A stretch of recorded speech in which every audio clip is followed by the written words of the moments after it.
తెలంగాణ ప్రజలందరికీ నమస్కారం. తెలంగాణ ఉద్యమంలో ముందు వరుసగా ఉండి దాదాపు 1200 మంది విద్యార్థులు తెలంగాణ కోసం అసూలు బాసినారు. వాళ్ళ ప్రాణాలు త్యాగం చేసినారు. రాబోయే తరాలైనా బాగుంటారు, రాబోయే తరాలైనా సుఖంగా ఉంటారు, రాబోయే యువతరం దాన్ని వచ్చే రోజుల్లో వాళ్ళు ముఖ్యమైన భూమిక పోషిస్తారని తమ ఆత్మ బలిదానాలు చేసుకున్నారు. కానీ ఆ విధంగా కాకుండా తెలంగాణ ఏర్పడ్డ నాటి నుండి నేటి వరకు కూడా ఈరోజు పాలకులు మోసం చేస్తూనే ఉన్నారు. అది ప్రభుత్వాలు మారినా, అధికారులు మారినా, ముఖ్యమంత్రులు మారినా, మంత్రులు మారినా ఈరోజు మోసం మాత్రం తప్పుతలేదు. తాజాగా తెలంగాణ ముఖ్యమంత్రి రేవంత్ రెడ్డి గారు మరి 2 నెలల క్రితం యువ వికాసం అని యువతకందరి కూడా బడుగు బలహీన వర్గాలు ఎస్సీ ఎస్టీ బీసీల యువతకందరి కూడా వాళ్ళ స్వయం ఉపాధి కోసం రుణాలు ఇస్తామని చెప్పి రాజీవ్ యువ వికాసం అని చెప్పి పేరు పెట్టారు. ఈరోజు కాంగ్రెస్ పార్టీ అధికారంలో ఉన్న ఎక్కడ కూడా మరి రాజీవ్ గాంధీ పేరు పెట్టిన పథకం ఎప్పుడు కూడా ఫెయిల్ అయిన దాఖలాలు లేవు.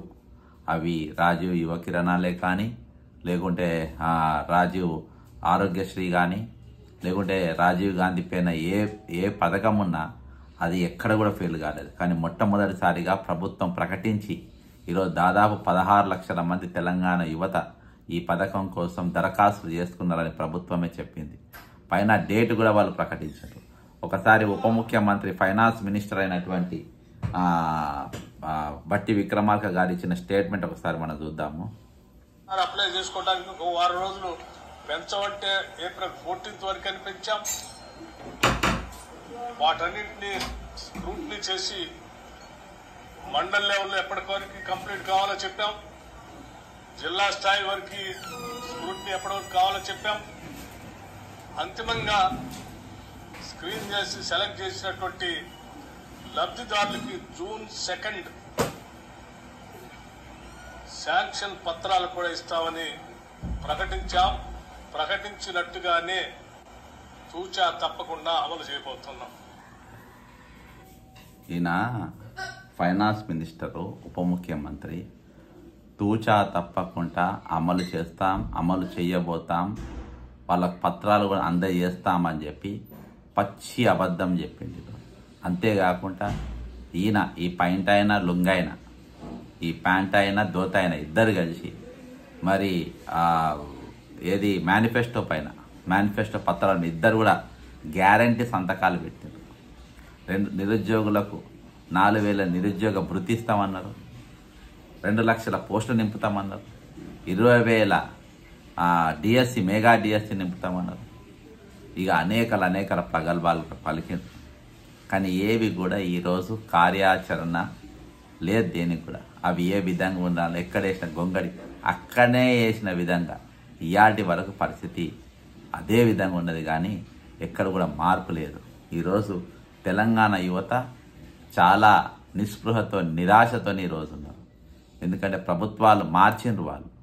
ఈరోజు ముఖ్యంగా నిరుద్యోగులైతే, విద్యార్థులు వీళ్ళందరూ కూడా ముక్త కంఠంతో ఈసారి ప్రభుత్వం మారుస్తామని చెప్పి గ్రామీణ ప్రాంతాలకు కాంగ్రెస్ పార్టీ ఒక డొక్కు బస్సు ఇస్తే ఆ డొక్కు బస్సులు ఎక్కి ఊరూరు తిరిగి ప్రచారం చేసి ఈసారి కాంగ్రెస్ పార్టీకి ఓటేస్తే మరి నిజంగా 1200 మంది విద్యార్థుల బలిదానాలు వృధా కాకుండా, వారి ఆత్మఘోష వృధా కాకుండా ఈరోజు వారి ఆత్మశాంతి కోసం మీరు ఓటేయండి, మా జీవితాలు బాగుపడతాయి, మా బతుకులు బాగుపడతాయి, తెలంగాణ బాగుపడుతుంది అని చెప్పేసి కాళ్ళు మొక్కి ఓట్లు వేయించిన తర్వాత గద్దెకెక్కినాక ఈరోజు నిరుద్యోగుల మరిచిండ్రు, వారిచ్చిన మాట తప్పిండ్రు.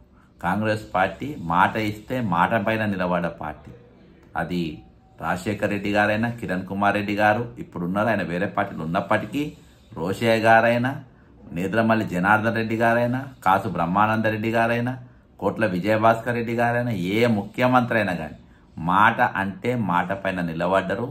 ఆ సమయానికి అది వారు పూర్తి చేసిండ్రు. అది ఎంత కష్టమైనా నష్టమైనా వాళ్ళు చేసిండ్రు. పైపెచ్చిగా ఈరోజు 4,000 రూపాయల బాండ్స్ ఈరోజు వాళ్ళు ఆర్బీఐతో వేలం పెట్టించింది తెలంగాణ. ఈరోజు తక్కిన రాష్ట్రం మన రాజస్థాన్ కానీ, తమిళనాడు కానీ, వెస్ట్ బెంగాల్ వారు 1000 కోట్లు పెడితే 1500 మ్యాక్సిమం 2000 కోట్ల వరకు పెడితే మన డబల్. మళ్ళా వాటికంటే వాటితో పోలిస్తే మన రాష్ట్రం చాలా చిన్నది, ఇప్పుడు చాలా చిన్నగా అయింది. అయినా కానీ మనకు ఆకలి ఎక్కువ, మన పాలకులకు ఆకలి ఎక్కువ. ఎందుకంటే వాళ్ళు బిల్లులు ఇచ్చుకోవాలి, బిల్లులు ఇచ్చుకుంటే కమిషన్లు వస్తాయి, బిల్డింగ్లు కడితే కమిషన్లు వస్తాయి. ఈరోజు రాజీవ్ యువ వికాసంకేమో పైసలు ఉండయి, సుందరి పోటీలకేమో ప్రపంచ సుందరి పోటీలకేమో నీ దగ్గర పైసలు ఉంటాయి. ఈరోజు ప్రపంచవ్యాప్తంగా పిలిపించి వాళ్ళ స్టార్ హోటల్లో పెట్టడానికి పైసలు ఉంటాయి, వాళ్ళని ఊరూరు దిప్పనికి పైసలు ఉంటాయి, వాళ్ళ బహుమతులు ఇవ్వడానికి పైసలు ఉంటాయి. కానీ ఈరోజు తెలంగాణ యువతకు వచ్చేటప్పుడు మీ దగ్గర రూపాయలు ఉండేవి, తెలంగాణ నౌకర్లు ఇచ్చే వరకు మీ రూపాయలు ఉండేవి, తెలంగాణ రాజీవ్ యువ వికాసంలో నీ దగ్గర రూపాయలు ఉండేవి. చెప్తారు మళ్ళా చాలా దరఖాస్తులు వచ్చినాయి, అవన్నీ కూడా స్క్రూటినీ చేయడానికి అని చెప్పి చాలా సమయం పడుతుంది. ఎంత సమయం పడుతుంది ఎంత సమయం పడుతుంది?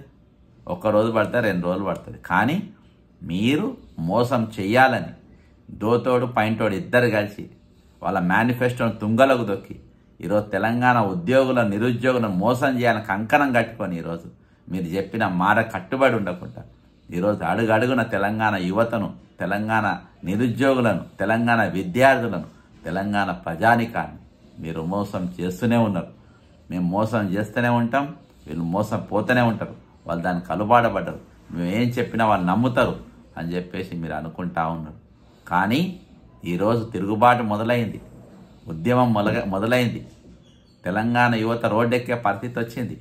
రేపు 20వ తారీఖున ఈ జూన్ 20 ఉదయం 10 గంటలకు ఇందిరా పార్క్ దగ్గర ధర్నా చౌక్లో ఈరోజు వేలాది మంది విద్యార్థులు జిల్లాల నుండి తరలి వచ్చి ఈరోజు మీరు ఇచ్చిన మేనిఫెస్టో కోసం, మీ జాబ్ క్యాలెండర్ల కోసం, మీ రాజీవ్ యువ వికాసం కోసం, మీ 4000 నిరుద్యోగ భృతి కోసం ఈరోజు ఖచ్చితంగా ప్రశ్నించబోతుంటారు. మేము కూడా పాల్గొనబోతున్నాం.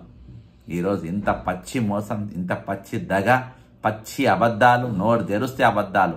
ఉప ముఖ్యమంత్రి పంటైన దోతైన ఇద్దరు నోరు తెరిస్తే పచ్చి అబద్ధాలు, మోసాలు తప్ప వేరే ఏం లేదు. మేము మాట ఇచ్చినాం, ఆ మాట ప్రకారం మేము ఇవ్వబోతున్నాం. మాట ప్రకారం స్క్రూటినీ చేసినాం, దరఖాస్తులు తీసుకున్నాం. ఇంకా కొంతమంది ఇస్తారంటే దాన్ని కూడా తారీఖును పొడిగించినాం. మేము జూన్ 2వ తారీఖున ఇస్తామని చెప్పినాం, ఇచ్చి తీరుతామని చెప్పి పచ్చి అబద్ధం చెప్పిన ఉప ముఖ్యమంత్రి నీ తలకాయ ఏడబెట్టుకుంటావు.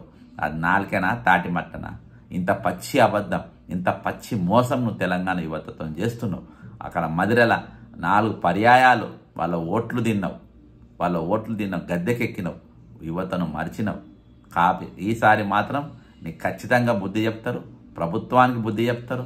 ఈరోజు తెలంగాణ యువత వికాసం పేరు మీద మీ కుటుంబాలు మాత్రం వికాసం చెందుతున్నాయి. ఈరోజు బట్టి విక్రమార్క కుటుంబం కానీ, పొంగిలేటి శ్రీనివాసరెడ్డి కుటుంబం కానీ, జూపల్లి కృష్ణారావు కుటుంబం కానీ, సీతక్క కుటుంబం కానీ, అనుమోల బ్రదర్స్ కుటుంబం కానీ, ఇక అనుమోల రేవంత్ రెడ్డి గురించి చెప్పే అవసరమే లేదు. ఈ కుటుంబాలు మాత్రం బ్రహ్మాండంగా వికసితం అవుతున్నాయి, బ్రహ్మాండంగా వికసిస్తున్నాయి. ఈరోజు రాజీవ్ యువ వికాసం గాలి కొట్టుకపోయింది. ఈరోజు ఈ పాలకుల కుటుంబ వికాసం మాత్రం ఆకాశానికి ఎత్తుతుంది. కాబట్టి ఖచ్చితంగా మేము అడుగుతాం, ప్రశ్నిస్తాం. రాజీవ్ గాంధీ పేరు బద్నాం చేస్తుండ్రు. రాజీవ్ గాంధీ పేరు మీద పెట్టిన ఏ పథకం కూడా ఈ రోజు వరకు ఆగిన దాఖలాలు లేవు. కానీ ఈరోజు తెలంగాణ ముఖ్యమంత్రి గారి రేవంత్ రెడ్డి గారి నేతృత్వంలో, బట్టి విక్రమార్క గారి సారథ్యంలో ఈ పంటైన దోతైన ఇద్దరు కలిసి రాజీవ్ గాంధీ పేరు కూడా బద్నాం చేసే విధంగా ఈరోజు వాళ్ళు పూలుకున్నారని అంటే ఇక వాళ్ళను మరి ప్రజలు ఎంతవరకు సహిస్తారు, ఎంతవరకు భయిస్తారు? కాంగ్రెస్ పార్టీ అధిష్టానం అయితే వాళ్ళు భరించడానికి సిద్ధమైపోయారు. వీళ్ళు ఎసొంటోళ్ళు అయినా కానీ మేము మోస్తాం, మాకు వీళ్ళే కావాలని చెప్పి అధిష్టానం అంటుంది. కానీ ఈరోజు యువత మాత్రం తిరగబడుతుంది. రాజీవ్ గాంధీ పేరు బద్నాం చేసిండ్రు, రాజీవ్ గాంధీ పేరు మీద వీళ్ళ కుటుంబాలు వికసించినాయి. తెలంగాణ యువత కుటుంబాలు ఎండిపోయినాయి. ఇది పరిస్థితి. జై తెలంగాణ, అమరవీరులకు జోహార్.